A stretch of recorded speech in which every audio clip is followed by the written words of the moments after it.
शांति। 9 मार्च 2023 प्रातः मुरली। ओम शांति। बाप दादा मधुबन। बाबा ने सुनाया, आज मीठे बच्चे, तुम्हें बाप के ऑक्यूपेशन और गुणों सहित उसे याद करना है। याद से ही तुम विक्रमाजीत बनेंगे, विकारों की मैल भस्म होगी। मीठे बच्चे, तुम्हें बाप के ऑक्यूपेशन और गुणों सहित उसे याद करना है। याद से ही तुम विक्रमाजीत बनेंगे, विकारों की मैल भस्म होगी। प्रश्न बाबा ने किया, ज्ञान की धारणा किन बच्चों को बहुत सहज हो सकती है? ज्ञान की धारणा किन बच्चों को बहुत सहज हो सकती है? उत्तर, जिनमें कोई भी पुराने उल्टे सुलटे संस्कार नहीं है, जिनकी बुद्धि याद से शुद्ध होती जाती है, उन्हें ज्ञान की बहुत अच्छी धारणा होती है। नंबर 2, पवित्र बुद्धि में ही अविनाशी ज्ञान रत्न ठहरेंगे। नंबर 3, भोजन बहुत शुद्ध हो, बाप को स्वीकार कराकर फिर खाने से भी ज्ञान की धारणा अच्छी होती है। ज्ञान को धारण करते करते तुम मुरलीधर बन जाते हो। बाबा कहते, ज्ञान को धारण करते करते तुम क्या बन जाते हो? मुरलीधर बन जाते हो। गीत है, तुम्हारे बुलाने को जी चाहता है। ओम शांति। आत्मा परमात्मा को बुलाती है। सिर्फ आत्मा कहे तो कहेंगे आत्मा तो वाणी से परे है। सिर्फ आत्मा कहे तो कहेंगे आत्मा तो वाणी से परे है। इसलिए कहते हैं जीव आत्मा परमात्मा को बुलाती है। भक्तों की बुद्धि परमात्मा के बारे में कहाँ कहाँ जाती है। भक्त जब भगवान की बात करते तो उनकी बुद्धि कहाँ कहाँ भटकती है। कुछ भी मनुष्य समझते नहीं, क्योंकि वह समझते परमात्मा सर्वव्यापी है। तो बुद्धि कहाँ जाए? सर्वव्यापी समझने के कारण कहेंगे सब भगवान के रूप है। अगर परमात्मा को सर्वव्यापी कहा तो फिर उसका मतलब क्या है? सब भगवान के रूप है। बुलाते हैं परंतु बुद्धि में लक्ष्य नहीं है। परम पिता परमात्मा तरफ बुद्धि जाती नहीं है। किसी भी जीव आत्मा की बुद्धि में ये नहीं आता है कि हम उस ज्योतिर्लिंगम को याद क्यों करते हैं। ज्योतिर्लिंगम की पूजा भी करेंगे, याद भी करेंगे, लेकिन पता नहीं। इसलिए गाते, भगवान आपको खत लिखती पर तेरा पता मालूम नहीं। वह हमको क्या देते हैं जो हम उनको याद करते हैं। जो बहुत अच्छा देकर जाते हैं उनको याद किया जाता है। जो कुछ दे करके नहीं जाते उन्हें कौन याद करेगा। तो जो बहुत अच्छा दे करके जाते उनको याद किया जाता है। उनकी याद जिंदगी भर रहती है। कोई ने पाई पैसा दिया, वह तो लेन देन चलती ही है। परंतु समझो कोई गरीब है, उनको कोई मकान बना कर देवे या उनकी कन्या को शादी कराने में कोई मदद करता है तो सारी आयु उनकी याद रहेगी। तो सारी आयु उनको भूल नहीं सकते, उनकी याद रहेगी। उनके नाम रूप की याद रहेगी। फलाने ने हमको मकान बना कर दिया। यहाँ भी तुम बच्चे समझते हो बाप हमको क्या करते हैं? विश्व का मालिक बनाते हैं। जहाँ पर सूरज चाँद सितारे भी सुखदाई होते हैं। प्रकृति के 5 तत्व भी बहुत बहुत सुखदाई होते हैं। मनुष्यों को तो न आत्मा का न परमात्मा का ज्ञान है। मनुष्यों को तो न आत्मा का ज्ञान है और ना ही परमात्मा का ज्ञान है। आत्मा है सूक्ष्म ते सूक्ष्म, जिसका पता नहीं पड़ता है। शरीर में कब प्रवेश कर जाती है और शरीर से कब निकल जाती है, कुछ पता भी नहीं पड़ता। कब अंदर प्रवेश करती है फिर निकल जाती है। बहुत महीन बातें हैं। उनका साक्षात्कार भी दिव्य दृष्टि से ही कर सकते हैं, देख सकते। आत्मा को इन नैनों से देख नहीं सकते। उनका साक्षात्कार करने के लिए दिव्य दृष्टि, दिव्य बुद्धि चाहिए। वह ब्रह्मा कहते तो ब्रह्मा का भी साक्षात्कार हो पड़ेगा। अखंड लाइट ही लाइट देखने में आएगी। बाबा ने कहा, वह ब्रह्म कहते तो ब्रह्म का भी साक्षात्कार हो पड़ेगा। अखंड लाइट ही लाइट देखने में आएगी। ब्रह्म तत्व तो जरूर बड़ी रोशनी देखने में आएगी, परंतु परमात्मा कोई वह चीज़ तो है नहीं। बाबा ने कहा, परंतु परमात्मा वह कोई चीज़ तो है नहीं जो मनुष्य समझ बैठे हैं। तुम बच्चों की भी बुद्धि में आगे लिंग रूप रहता था। अभी तो बुद्धि में है कि वह स्टार है, आत्मा का वही रूप है, दूसरी कोई चीज हो नहीं सकती। जैसा परमात्मा का रूप वैसे ही आत्मा का रूप है, दूसरी कोई चीज हो नहीं सकती। परमात्मा भी वही बिंदी रूप है। अब लक्ष्मी नारायण की इतनी महिमा है, उनमें क्या ब्यूटी है। आत्मा और शरीर दोनों सतो प्रधान पवित्र है, हर्षित मुख है, गोरे हैं। आत्मा तो बहुत सूक्ष्म चीज है ना। बाबा कहते हैं आत्मा तो बहुत सूक्ष्म चीज है ना। समझाया जाता है आत्मा मैली हो जाती है तो लाइट कम होती है। आत्मा पर जब विकारों की परत चढ़ जाती तो उसकी चमक भी कम हो जाती है। ये लाइट कम और जास्ती की भी बहुत महीन बात है। हम दीपक का मिसाल देते, परंतु आत्मा उनसे भी छोटा सा स्टार है। साक्षात्कार होता है, देखा और गया। अब तुम बाप का सिमरण करते हो और सिमर सिमर सुख पाते हो। बाप ने अपना रूप बताया है। तुम जानते हो शिव बाबा को याद करने से विक्रम विनाश होते हैं। भल और मनुष्य शिव को याद करते हैं, परंतु इस ज्ञान से याद नहीं करते। शिव को याद करते लेकिन इस ज्ञान के द्वारा याद नहीं करते, वह जानते ही नहीं। न जाने कारण विक्रम विनाश हो नहीं सकते। ये जानते ही नहीं कि हम योग लगाने से विक्रमाजीत बनेंगे। अच्छा फिर क्या होगा ये भी नहीं जानते। तुमको बाप समझाते योग से तुम विक्रमाजीत बनेंगे, 5 विकारों की मैल भस्म होगी। समझानी मिलने के बाद उस खुशी से याद करेंगे। समझानी मिलेगी तो उस खुशी से याद करेंगे।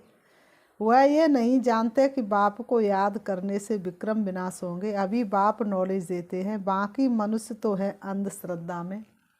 बाबा ने कहा बाकी मनुष्य तो है अंधश्रद्धा में, जिससे भक्ति मार्ग में अल्पकाल सुख मिलता है। अब उनको यहाँ बुलाते हैं, तुम जानते हो बुलाने की तो दरकार ही नहीं। जबकि परमात्मा को जानते ही नहीं तो फिर बुलाते कैसे हैं। जब परमात्मा को जानते ही नहीं तो बुलाते कैसे। जिसको याद किया जाता उनके महत्व को, ऑक्यूपेशन को, गुणों को जानना चाहिए ना।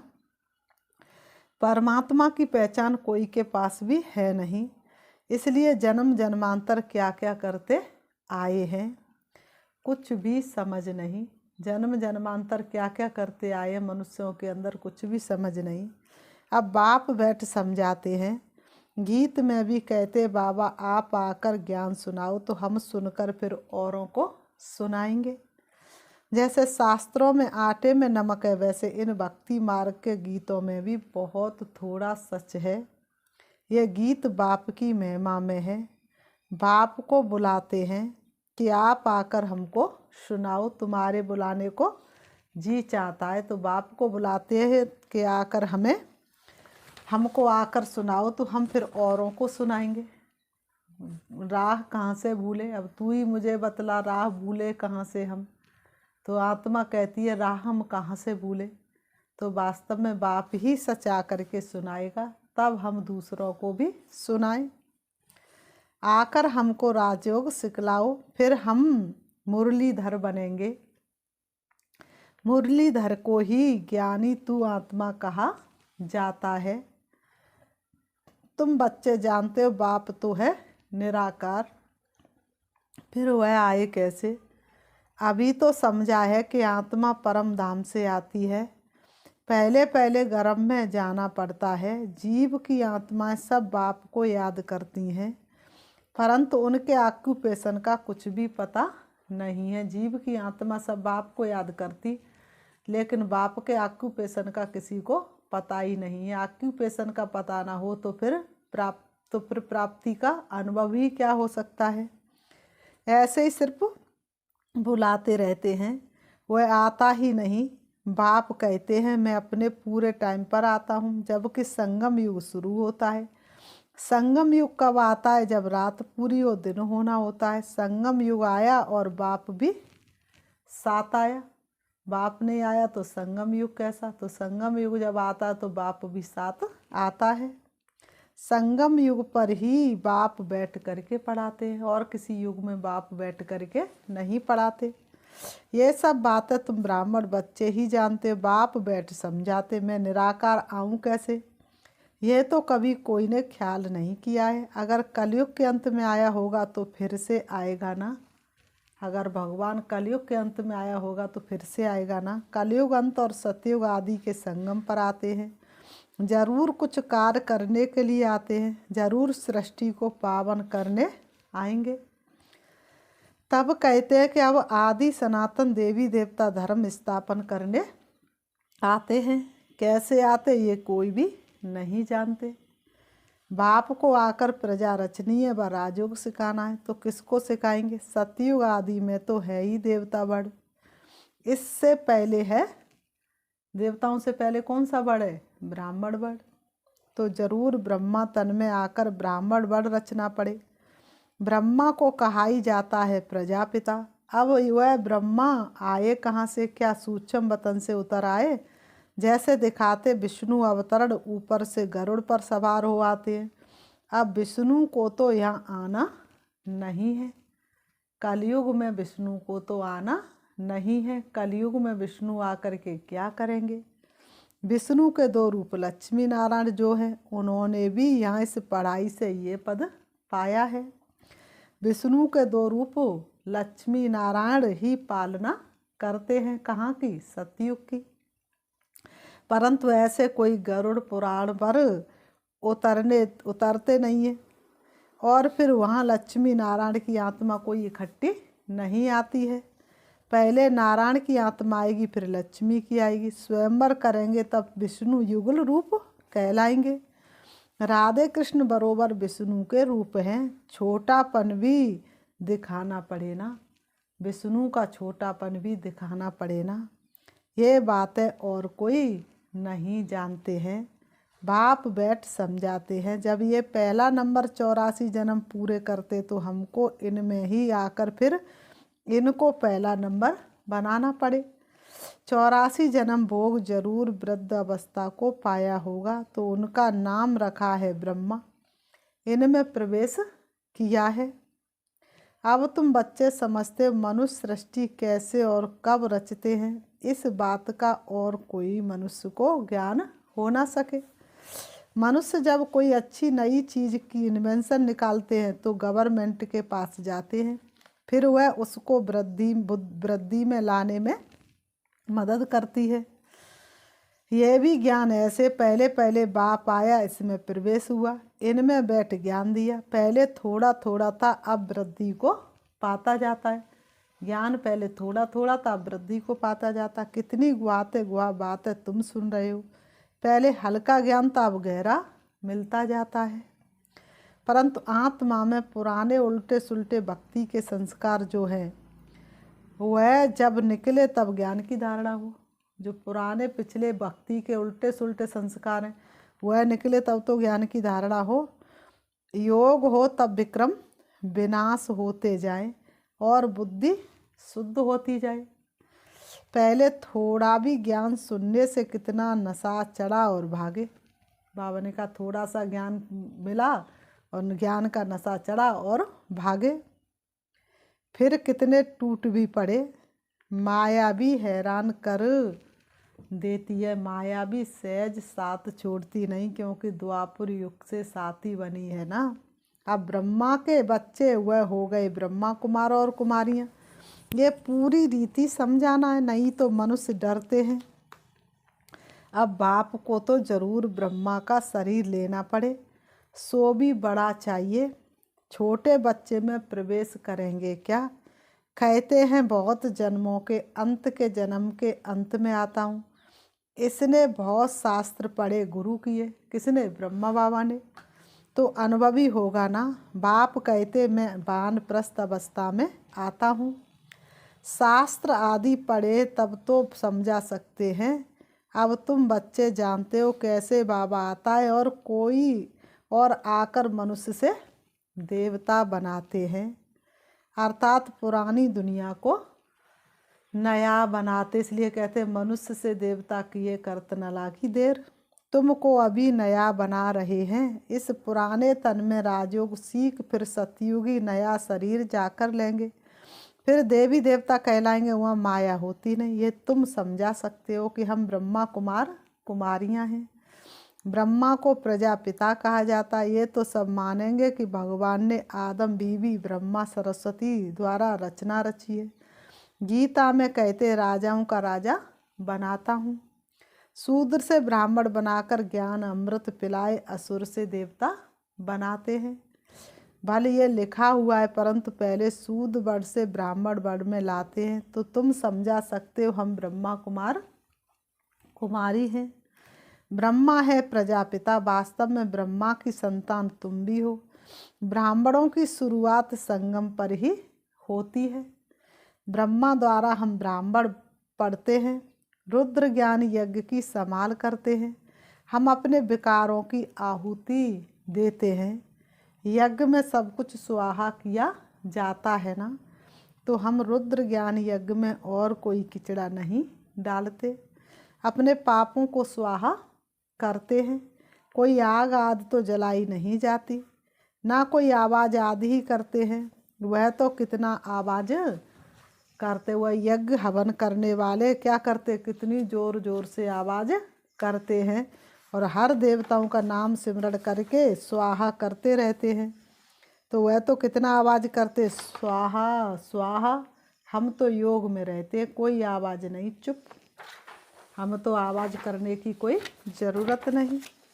योग अग्नि से पाप वशम हो जाते से रुद्र ज्ञान यज्ञ में योग अग्नि से हम अपने 5 विकारों को स्वाहा करते हैं, तो पाप वशम हो जाते हैं। ब्रह्मा की बेटी सरस्वती भी गाई हुई है, जिसको जगदम्बा कहते हैं। उनसे सब मनोकामनाएं पूरी होती हैं। वह अम्बा फिर क्या बनती है, लक्ष्मी बनती है। बच्चों को पॉइंट्स तो बहुत समझाई जाती हैं। धारणा भी होना, धारणा तब हो जब योग में रहे, फिर विक्रम भी विनाश हो। धारणा भी कब होगी, जब योग में रहेंगे, फिर विक्रम भी विनाश हो। बुद्धि पवित्र नहीं होगी तो अविनाशी ज्ञान रतन बुद्धि में ठहरेंगे नहीं। बच्चों को समझाया है कि पहले भोग लगाकर फिर खाया जाता है। बावन का कोई चीज़ खाने से पहले पहले बाबा का भोग लगाओ फिर खाओ, क्योंकि उनका ही सब दिया हुआ है। जिसने सब कुछ दिया हो और उसको ना पूछा जाए तो उसने ही तो सब कुछ दिया है। तो फिर पहले उनको याद कर भोग लगाते, आह्वान किया जाता है, फिर जैसे कि साथ में मिलकर खाते हैं। अनुभव के होता है कि हम और बाप दोनों साथ में मिलकर खा रहे हैं। बाबा तो है संपूर्ण पवित्र, हम हैं जैसे भीलनिया। हम याद करते तो बाबा, तो क्या बाबा हमारे साथ बैठ खा सकता है? हम अपने को संपूर्ण पवित्र तो कह नहीं सकते, तो हम भीलनियों के साथ वह खाएंगे। फिर वासना ले लेते हैं। वासना लेना कोई खाना तो नहीं हुआ ना, खुशबू ले लेते। बाबा क्या करते, खुशबू ले लेते हैं। हाँ, कोई 75% धारणा करने वाले अच्छे बच्चे भोजन बनाकर बाबा को खिलाएं तो वासना लायक भी हो, क्योंकि बाबा है बिल्कुल शुद्ध। वह हम पतित के साथ खाए ये लौ नहीं कहता, वह वासना ले सकता होगा। बाबा कहते मैं वासना भी क्यों लूँ, मैं तो निष्कामी हूँ। बाबा कहते मैं वासना भी क्यों लूँ, मैं तो निष्कामी हूँ। वासना लेने की भी मेरे पास कामना नहीं है। मैं 100% निष्कामी हूँ।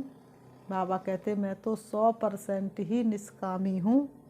भोग ऊपर जाता है, बहुरूपी बैठ देवताओं को खिलाते हैं। देवता चाहते हम ब्रह्मा भोजन खाएं, तो बाबा मम्मा और फिर ऊपर से देवताओं की आत्मा आती है, वह बैठ खाती है। फिर भी रुचि से तब खाएगी जब पकाने वाले योगी हो। देवताओं की आत्मा भी रुचि से तब खाएंगी जब पकाने वाले योगी हो। देवताएं भी ब्रह्मा भोजन की महिमा करते हैं। बाप तो अब कहते हैं मैं आया हुआ हूँ तुम्हारी सर्विस करने। हम तो तुम्हारा पूरा निष्कामी सर्वेंट हूँ। बाबा कहते मैं तो तुम्हारा पूरा निष्कामी सर्वेंट हूँ।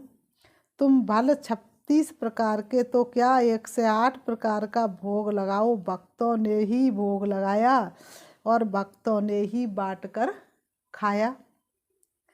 भगवान निष्कामी है तो भी ऑफर करना चाहिए। बड़े राजावाद कभी हाथ में नहीं लेते, उनमें भी किस्म किस्म के होते हैं।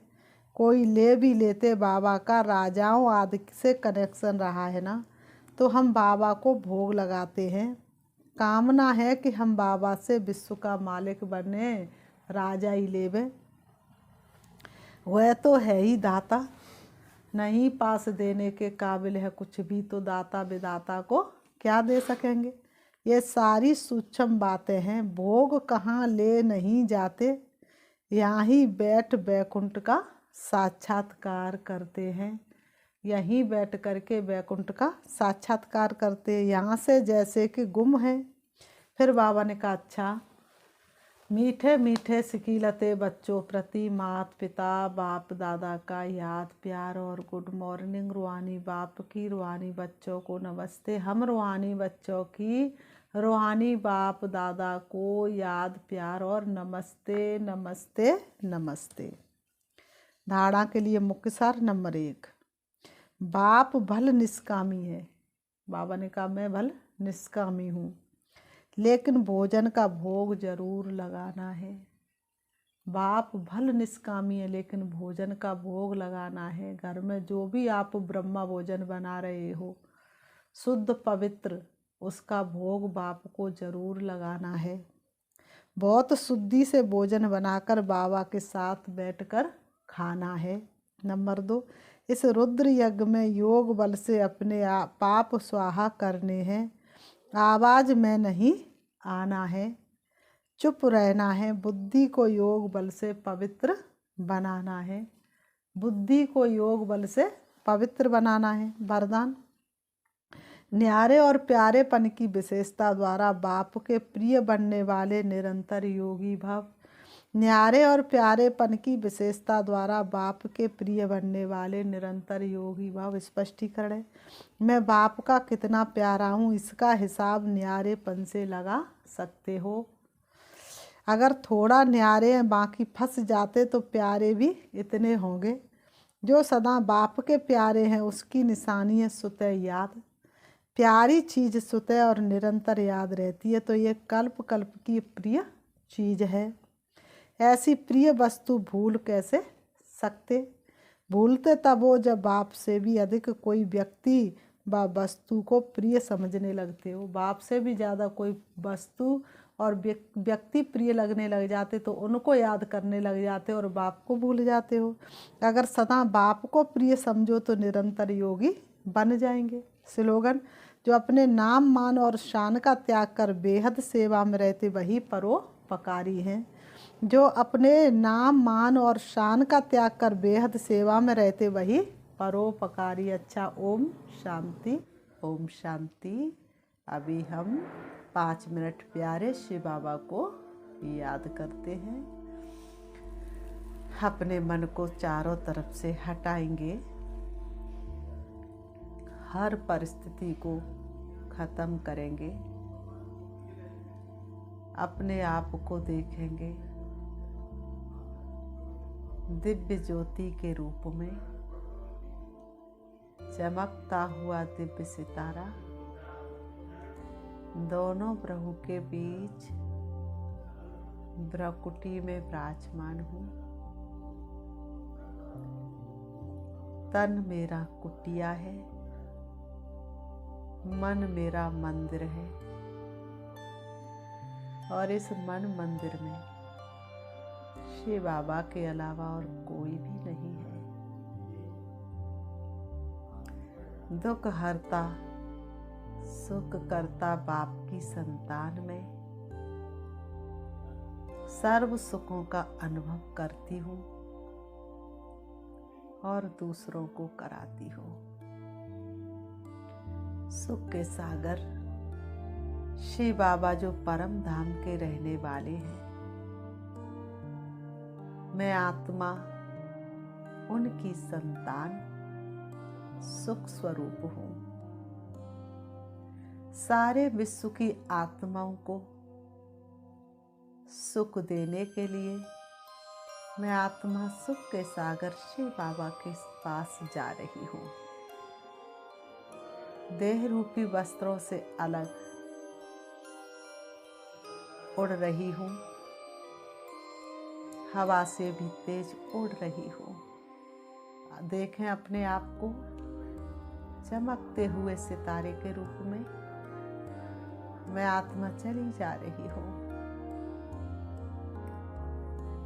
इस सृष्टि रंगमंच से बहुत दूर। नीले आसमान को क्रॉस करती हुई सूरज चांद सितारों की दुनिया से पार होती हुई मैं आत्मा सूक्ष्म वतन फरिश्तों की महफिल, यहाँ हजारों चंद्रमा की सी चांदनी बिखरी हुई है, उससे भी ऊपर मैं चली जा रही हूँ। प्रवेश करती हूँ हल्के सुनहरे लाल रंग के आसमान में, जहाँ सुख के सागर शिव बाबा अखंड ज्योति के रूप में चमक रहे हैं, जिनकी शक्तियां संपूर्ण ब्रह्मांड को प्रकाशित कर रही हैं। मैं आत्मा शिव बाबा की किरणों के नीचे हूँ। सुख के सागर शिव बाबा की सुख की किरणें चारों तरफ फैली हुई हैं। मैं सुख के सागर शिव बाबा की सुख की किरणों में समा जाती हूँ, लहरा रही हूँ। मुझे आत्मा के पास अब दुख अशांति का नाम और निशान नहीं है। मैं परम सुखी हूँ, आनंदित हूँ। शिव बाबा की शक्तियों से मैं आत्मा संपूर्ण सुख स्वरूप बन गई। वाह, मेरा जीवन धन्य हो गया। सारे विश्व की आत्माओं को सुख देने के लिए मैं आत्मा परम धाम से नीचे आ रही हूँ, सूक्ष्म वतन से भी नीचे, तारागढ़ से भी नीचे, चंद्रमा से भी नीचे, सूरज से भी नीचे आ जाती हूँ। सृष्टि ग्लोब पर मुझे आत्मा के प्रकाश ने संपूर्ण सृष्टि ग्लोब को ढक लिया है। सारे विश्व की आत्माएं सृष्टि ग्लोब के चारों तरफ खड़ी हैं, सुख शांति की भीख मांग रही है। मुझे आत्मा से सुख की शांति की किरणें निकल निकल के एक एक की भ्रकुटी के बीच में समा रही है। सब दुख अशांति से मुक्त होती जा रहे हैं। अब मैं आत्मा सृष्टि ग्लोब से भी नीचे आ जाती हूँ। देह की दुनिया में अपने देह रूपी वस्त्रों के पास आकर के दोनों भ्रमों के बीच भ्रकुटी में विराजमान हो जाती हूँ। अब मेरे सुख के वाइब्रेशन संपूर्ण वातावरण में फैले हुए हैं। कोई भी मेरे सन्मुख आता है, सुख का अनुभव करके जाता है। ओम शांति, ओम शांति।